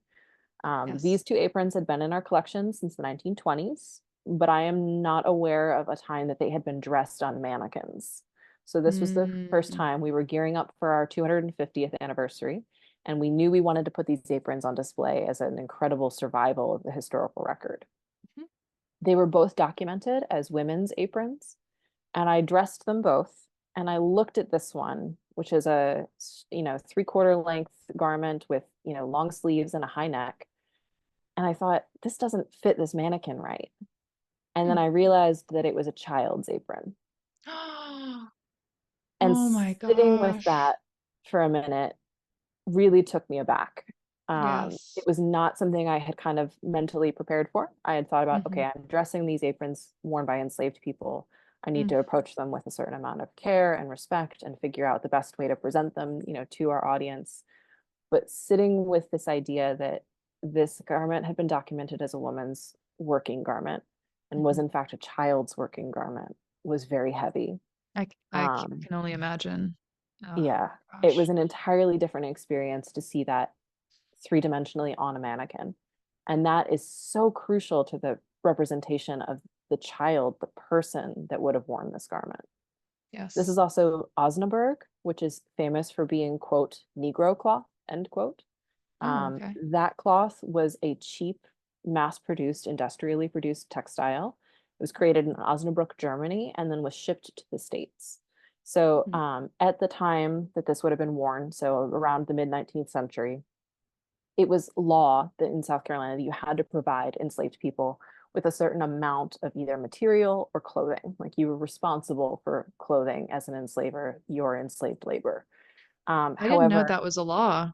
Wow. yeah, yeah, there were Okay. there were certain laws that regulated what that looked like. There were Mhm, also laws prohibiting enslaved people from wearing fine garments. There have been Okay. a lot of laws on the books over times about what enslaved people could and could not do in terms of their identity and their personal appearance. Because Mm. again, if you have the freedom to express yourself through clothing, you have Hmm. personhood, you have identity. And Right. a lot of the degradation of enslavement was about reducing your personhood and distilling your identity into a mass group. Right. So Osnaburg was a very rough, industrially produced textile. It often caused things like rashes or even kind of abrasions to the skin, but it was Ugh. very cheap. And so if you were required to clothe your enslaved labor, you were going to do it in the cheapest way possible. Right. So the indignities really never end for enslaved people, and that includes what they wear or what they're being forced to wear. Wow. So this for me, less of a eureka moment and more of just an, oh my goodness, this is so horrifying Yep. and yet an important piece of documented history that we need to make sure that we're talking about as an institution. Absolutely. I bet you will never forget that day as long as you live. I will not. And again, it's not about me, but Yep. the responsibility of putting this out into the world is absolutely mine. And will this be so this will be a part of the SC 250th efforts? No, so this was part of our Museum 250 exhibit, Oh, which went on in got it. Okay. 2023. Mhm. But it is a part of our permanent collection. And if Oh, anybody is good. interested in doing further research on these garments, they're available as part of our research opportunities to come in and view them in the collection. Got it. And then as I look at this image, I'm seeing those dirt stains. Are they blood stains? What are the kind of It's hard to what kind say of at this point. yeah. Over time, especially something like white cotton is going to oxidize. So this may have been a perfectly clean garment the last time it was put away. But over time, anything that has been embedded into the fibers will eventually show. Mhm. So it could be blood, it could be sweat, it could be dirt, it could be any number of substances. This is a working apron. And so, they might have been serving in a kitchen and gotten, tomato on it or, some Sure. other fruit or vegetable or any other cooking material. Got it. And then I see it says gift of Miss Elizabeth F. Smith. What is the provenance of this object? Was it something that, did she even know what it was when she gave it to you? How did you kind of It's just I'd love to recorded as enslaved aprons. So we wow. don't know much about that line of descent. So I can't say for sure. That is so fascinating. Well, thank you for sharing that with us. Absolutely such an incredibly important piece of the collection that these objects that have been in the shadows are coming to the forefront. Absolutely. I truly believe that we're living in an era, and I'm so grateful to be living in this era where we are bringing the stories of enslaved people, like I said, to the forefront, and you are a part of that. So thank you for doing this for everybody. Um, okay, another question for this section. We're moving things along. Oh, is this another eureka moment for you? No, this is the next The question. next one. Okay. What do you hope people take away from their visits to the events and take away from their visits to the events and exhibits you contribute to at the Charleston Museum? I hope they learn something. Obviously, as a curator, that's a big part of my job is educating the public, right? To share the collection and to educate them on what we have in our holdings. But mostly for especially from a costume and textiles perspective, I hope they come away realizing that people of the past are still people. A lot of people ascribe certain values or morals or a sense of self to the past as if they couldn't possibly understand or know those people. They're too strange. They're too they lived so differently. They dressed so differently. But at the same time, all of the things that make us human and that make us unique are constantly shifting and changing, and yet they always stay the same. There's the line about history repeats itself. Well, it doesn't always repeat itself, but it definitely rhymes. And people are no different. People had the same hopes and dreams and didn't like tags in their clothing or liked a certain silhouette or, couldn't stand the fact that the lace was scratching at them or, really wished they could wear a different set of pants that day because they didn't feel comfortable or chose a color because it made them feel confident. Um, I think clothes are a very kind of intimate connection with the past, and it always, I think, helps to put you into the shoes of someone else figuratively, of course, but Figurative. It's talking like about they're not going to get into your the shoes in your collection. no, definitely not. But getting to kind of step into that space and understand that just because someone was living in a very different time doesn't make them a very different person than you or I. Absolutely. And then we have a reader question from Randall in Greenville. He asks, what is a unique textile that you feel contains the greatest historical significance in the Low Country? Yes, so this is the dress I want to talk about for this. Yes. So we've talked about some heavy stories of kind of oppression, right, with the enslaved Yes. apron. But I want to talk about also the kind of joy that the African American community found in reinventing themselves post Reconstruction and in the early Hmm. part of the 20th century. Yep. So this is a gown that has a waist tape in it that is marked Madame Seba. And we know that that was Pauline Seba, who ran her own dressmaking shop on the upper blocks of King Street. And she was well known for creating wedding dresses and trousseaux for women in the African American community. She was also an Fantastic. NAACP charter member of the Charleston chapter in South Oh my Carolina in goodness. I need to 1917. read a book about this lady. No book yet. I hope someday there will be one. But Okay. she is a fabulous story, and she's all throughout the kind of historical record in different ways. Hmm. So she pops up in the newspapers. We think that she was at one point president of a kind of a union organization. She was a member of the NAACP. She was a prominent business owner, here in Charleston. And so she, again, we're talking about fashion and fashion history. She's an integral part of that early story of African American kind of determination and creation of their own community and businesses. Was she making wedding dresses for white women as well? I don't have 100% certainty on that. I believe yes, because Sarah Simmons Simons, as far as I know, was a white woman. Okay. And this dress was part of her trousseau when she got married. I see. But it's not to say also that there weren't other factors happening there. So Okay. I know that she takes credit as being kind of the leading dressmaker among the African American community. There's actually a Hmm. Women's Wear Daily article about her shop in 1919, Oh, wow. and Okay. which they discuss kind of her work and how well she's doing. Hmm. So it's hard to say if she wasn't serving both communities, but it also the politics of Jim Crow are very complex in Charleston. So she may have been serving both communities in different times or different ways. It makes me think of Jackie Kennedy, and Mhm. correct me if I'm wrong, but wasn't her wedding dress made by an African American designer? Yes, and low. Anne Lowe. Yep. And so this dress, it was designed by Madame Seba for Sarah Simons. Simons. Yes. Okay. Just want to make sure I got that correct. Well, that dress, for those who aren't able to see in the YouTube, actually, Virginia, can you describe the dress for Yeah, so us? this is a pink silk. It's layered with black lace over top, and it is an 1890s silhouette. So it has a low neckline that's surrounded by black lace with large gigot, or what are known as Lego mutton sleeves, which is a very puffy Like a sleeve button. at the shoulder down to the elbow, and then a very narrow sleeve from the elbow down to the cuff. And it has a full skirt, but not a full skirt in the sense of a hoop, but a full skirt in the sense of a very kind of gathered fabric skirt to kind of form an A-line trumpet. Mhm. It's beautiful. I love that. Thank you for sharing that. All Yeah. right, now for One more, oh, actually, there's I more. wanted There's to more. talk Tell us about. more. Yes, we're not So, done talking yet. about Okay. objects important to the story of the Low Country. This is another piece that I think is really valuable from the textiles side of things. So, this is a quilt panel. You can see here it's in four separate chunks because I wanted to be able to show some of the detail.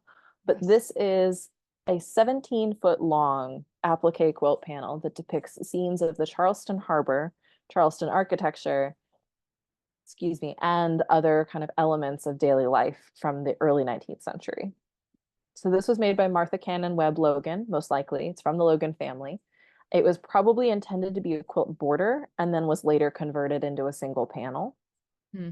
And it's an amazing feat of handwork of showing kind of all of the moments of daily life in Charleston. It's like a cultural map Wow. or a diary entry of the city in that moment of time.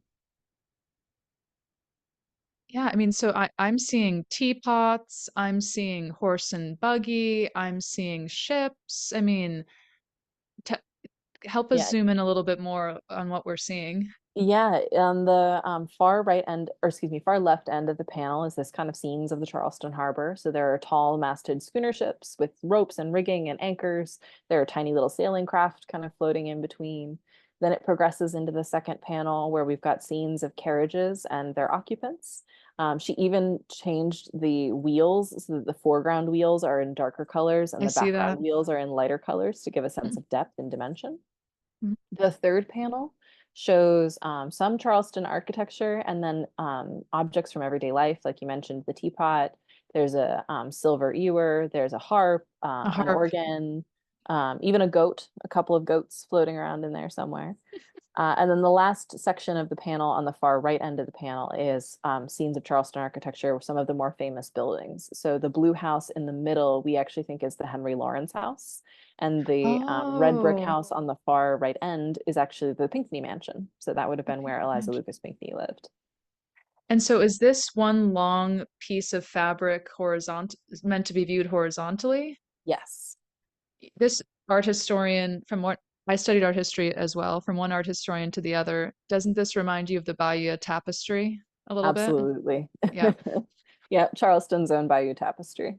Wow. Wow. That is phenomenal. I love that so much. Any other pieces you'd like to share with us for this particular reader question? I don't want to cut No, you I off think that again. covers it from the costume and the textiles perspective. Well, is this on permanent display? I want to see this. No, so no textiles are ever on permanent display. Oh, okay. So for their safety, we only display textiles for a period of a year or less, and then they Hmm. rotate back into storage so that they're protected from the light changes in light, temperature, and humidity. Our Okay. storeroom is temperature controlled and is humidity controlled, and we keep the lights off most of the time unless we're working in that space. Sure. So it's designed for kind of optimal textile storage. Got it. Obviously, our galleries have, AC and are temperature controlled as well, but being out and exposed to light and just the movement of people in and out of those spaces, they're at greater risk for either just kind of gradual damage over time or even interactions from people or pests or other kind of outside influences. Hmm. So textiles go on display for a year in our permanent galleries and are changed out annually. And then Okay. in our historic textiles gallery, we switch out that exhibition about every 8 months or so. Got it. And one more question about this tapestry. I wrote a newsletter article about George Washington's first and only visit to Mhm. Charleston. And I'm looking at this and I'm wondering, is there anything in here that suggests a narrative about his visit or other people's famous visits, especially maybe in the horse and carriage section? Are there any kind of historical events that are captured in this that you can pinpoint? That's an interesting question. Well, for instance, I mean, we know that this is 1840 because it lines up with about the timeline, and Hmm. also the objects depicted and the way people are represented.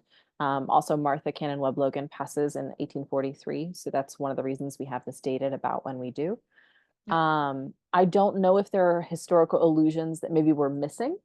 But another reason we know this is 1840 is because the Pinckney Mansion burns down in the Civil War. So, we can Ah, see some of these signifiers that tell us it's definitely an antebellum textile because they're depicting materials and times that are earlier. So it's hard to say if there are maybe other references that aren't just quite as obvious to mhm, our modern eyes, but sure. not to say that there isn't. As far as Washington's visit, we actually have an object related to that. We have a sash that was worn by one of the women who greeted him and Hampton Plantation. So it's a Oh silk my sash. goodness. In the center is painted a little miniature medallion of George himself. And on Hmm. each end, there are other depictions, one with the presidential eagle and one end with a dove of peace. A dove of peace. That is incredible. And I read that at the various balls that were hosted in Charleston for him, that all the ladies wore sashes and they wanted to show their patriotism and to welcome him into the town. And I just wish I could have been there. Don't you? It I would wish have I been an could have been interesting at the day for ball. sure. I wish I could have worn those beautiful dresses as well. Um, Thank you for that. I'm going to be thinking about this quilt panel a lot in the coming days because I medieval history was my favorite. Mhm. Actually, it was a medieval history class. I went to Middlebury College in Vermont that prompted me to study art history, and the Mhm. Bayeux tapestry was one of my absolute favorite things we studied. So as soon as you put this on the screen, I was like, oh, like this looks amazing. Absolutely. Um, All right, so now for a really fun part of our interview, and we're reaching the end here, but I like to ask my guests it's our kind of our own little Proust questionnaire, but I'll call it the Carolina questionnaire, where I Sure. ask questions of my guests about some of their favorite kind of historical fun facts about themselves. So first question would be, which historical figure from South Carolina would you most like to have dinner with, Virginia?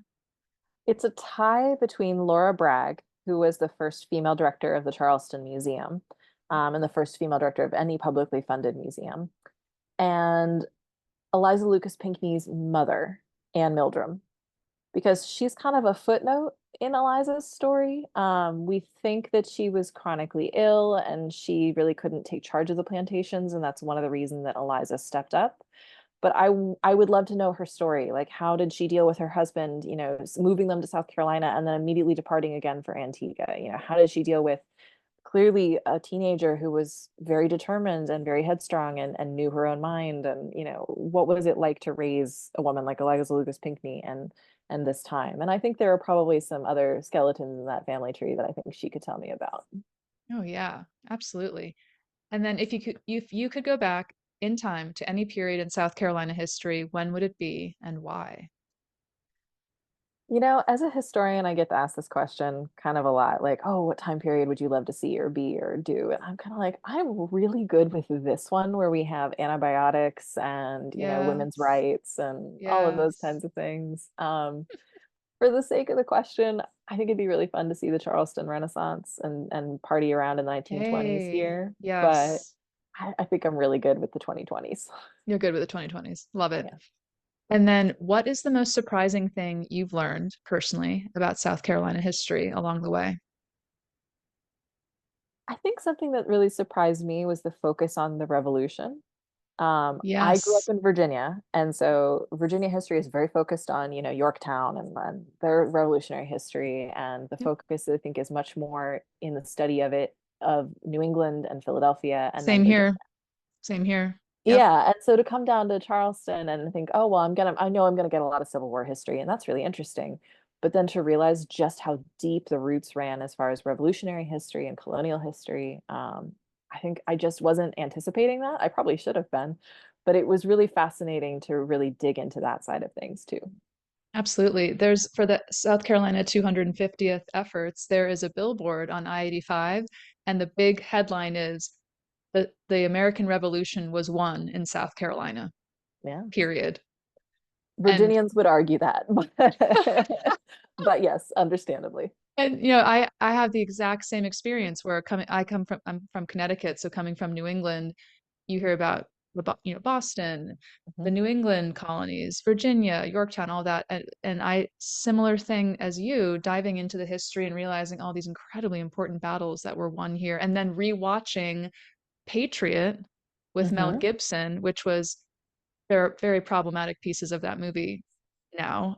But the fact that that was kind of an amalgamation of all these various kind of South Carolina patriots fighting for the Mhm. cause, these various battles all kind of woven together. I was blown away. I was like, what? So I've had a similar experience as you with that. So I love that. Mhm. What is speaking of movies, what is your favorite South Carolina book or movie? I think it has to be Glory. That movie is Yeah. so incredible. Some great performances. The actors in it it's just a stellar cast. And I think it's just one of those movies that you go, ah, that was a movie, like start to finish. Like it's such an incredible arc and story and performance. Just all of it lines up so well. And can you tell our audience, I have not seen it. I know exactly what you're talking Oh, about, okay. but can you tell Yeah. the log line of the movie? Yeah, so essentially it's the story of the 54th Massachusetts, which was Yes. an African American regiment in the Civil War, and they fought at Battery Wagner here in Charleston. So it's the story of that regiment kind of and their journey southward. It stars Matthew Broderick and Denzel Washington and Carrie Elwes and a number of other incredible actors that I'm sure I'm forgetting I think now. Morgan Freeman, is he in it? Can't remember. Yes, I'm sorry, yeah, I think, yeah, I think it's Denzel Washington and Morgan Freeman. and Morgan Freeman, yes. Love But it. yeah, it's just an incredible, incredible cast. Mhm. I've got to watch that. That's on my to-do list as well. All right, so favorite South Carolina food or dish? Probably either grits or a catfish po' boy.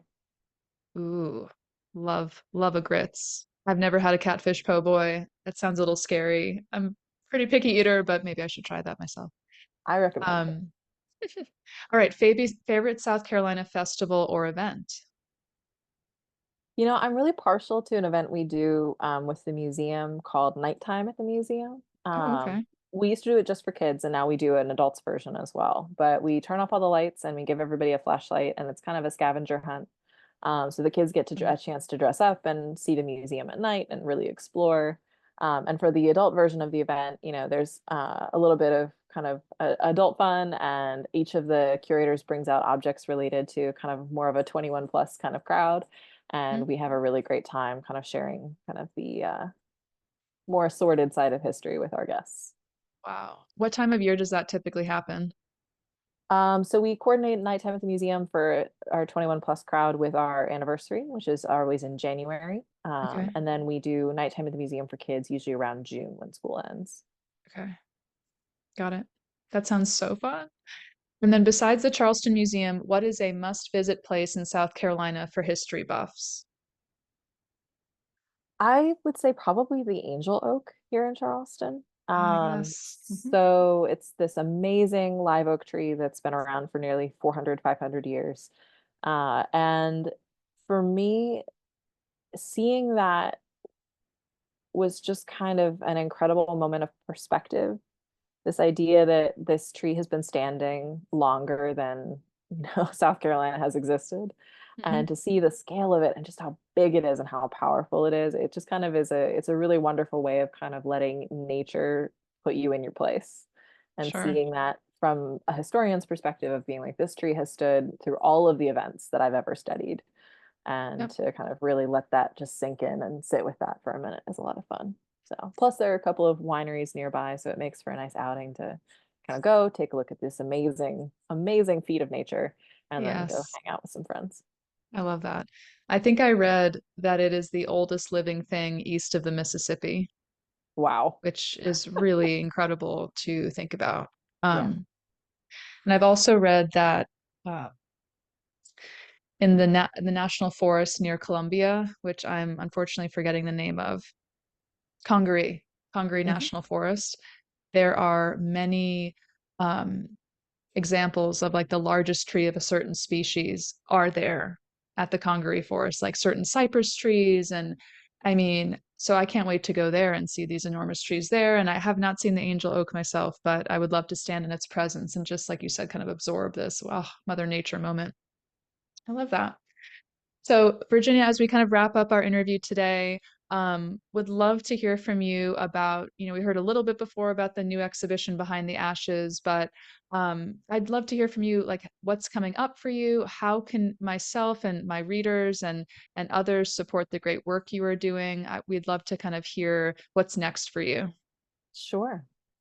So, upcoming, we have Beyond the Ashes, the Low Country's New Beginnings. That'll open on October 25th of this year. So, keep an eye out for us for kind of promotional. We're also going to do an opening event. There will be some other kind of information coming out about that exhibit in the next couple of months. That design will include all kinds of new cases that's kind of expanding our gallery space and will cover everything from Reconstruction through the early 20th century, the Charleston Renaissance, into the Civil Rights Movement, and then beyond to events like Hugo and Mhm. further kind of into the present day. And on the So you screen, can she's showing see. us the exhibition design for those who are watching on YouTube. It's really cool. Yeah, so the exhibition design just showing kind of the general layout of the cases and what we're hoping to plan. This is a little old. We've evolved it since then. And here's a 3D rendering of it so you can kind of see that space. It'll Mhm. expand our second hall galleries. So some of the objects that'll be included in that include this red shirt, which was worn by Josiah McKee. The red shirts were a paramilitary white supremacist organization who Yep. often congregated around polling places to prevent Black people and white sympathizers from voting. Hmm. This one was actually worn at an event called the Hamburg Massacre that took place in Hamburg, South Hmm. Carolina, which is now part of North Augusta on the border with Augusta, Georgia. So we have an entire video online kind of explaining the details of the Hamburg massacre and what happened that day. So I won't Okay. spend too much time on it here, but it's a crucial piece of Reconstruction history. So that shirt was worn during the massacre. Either during or shortly after, yes, but around, yeah, Oh my goodness. 1876. Yeah. Wow. Wow, wow, wow. And then we also have stories like the civil rights movement. So we have incoming now, we've just recently acquired this coat, which was worn by Ruby Cornwell, who was one of the women who did a sit-in here in South Carolina. So Ah, she okay. was part of that kind of early civil rights movement. Hmm. So that just recently came to us, and we're always looking for more stories of the civil rights movement. So we're working on building out our collections into the later 20th century now. And so Hmm. that includes, the 1960s, 70s, and beyond. Very cool. And then, of course, if you want to know more about the museum, we have our 250th anniversary book, which is an incredible showcase of kind of all of our collections. And as for the Historic Textiles Gallery, open now through the end of September is, or mid-September, I should say, is The Art of Abstraction, which pairs quilts from our collection with abstract works of art from the Gibbs Museum collection. Hmm. And then upcoming is Lovely and Lethal, Killer Ooh, Fashion cool from the collection. poster. Yeah, that's a hat from our collection that actually has feathers and a composite faux bird on it. That'll open Mhm. September 28th, and that day we'll actually be doing a clothing swap in partnership with the Naked Ladies Society of Charleston that does encourages sustainable fashion through clothing swaps. Love that. And then next spring, we'll be opening Reimagined Fashion. We've invited 20 local designers from the Charleston area to come into the collection, take inspiration from objects that we hold, and create something new. So you can follow along with us at hashtag Reimagined25 on social media. Great. And if anybody has questions about anything we talked about today, you're more than welcome to reach out to me via email. So my email address Yep. is vtheerman, that's VTHEERMAN at charlestonmuseum.org. And that email is listed on our website in case you didn't catch that in the recording. And then, of course, we're at Charleston Museum on social platforms. And they have a very, very good social media presence, and I encourage everyone to make sure that you follow them on all the different platforms because I don't want you to miss any of the wonderful events. Awesome. Well, Virginia, thank you so, so much for all of your wonderful wisdom, your incredibly inspiring story of how you started this career, how you've come to South Carolina, how you're contributing to the incredible history of this wonderful state where we live. Thank you so much for sharing your these stories, the expertise, and introducing us to some incredible people that wore these beautiful garments. And as we discussed, showcase their identity through these garments and remain a symbol of the past that we can learn from and be inspired by. So I can't wait to come to the museum. I hope I might be able to visit you perhaps and see you in person. Yeah. But once again, I just want to thank you so much for your time. And I know our readers thank you as well. So thank you so much, Virginia. Thank you so much for having me. It's always a joy to share what we have in our holdings with the public and with you too. Fantastic. So I'm going to stop the recording now, but you and I can say a little goodbye afterwards. So hold on All one right. second. All right. Thanks everyone for joining us.